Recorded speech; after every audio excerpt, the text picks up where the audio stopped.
ഇരിക്കാനായിരുന്നു. Sir, ടീയോ coffee? കടുപ്പം കൂട്ടി ഇങ്ങനെ അടിക്കാത്തൊരു ചായ, പഞ്ചാര കുറച്ച് മതിയേ. ഓക്കെ മാഡം, ഇദ്ദേഹത്തിന് മാഡത്തിനൊന്ന് പരിചയപ്പെടണം.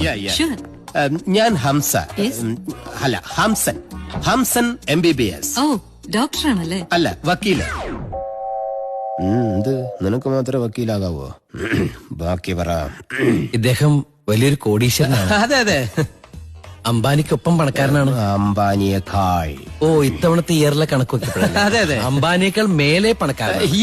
ഇദ്ദേഹത്തിന് ഒരുപാട് ഫാക്ടറീസ്, സ്റ്റാർ ഹോട്ടൽസ്, ബാറുകൾ, എന്തിന് റിസർവ് ബാങ്ക് വരെ ഇദ്ദേഹത്തിന് സ്വന്തമായിട്ടുണ്ട്.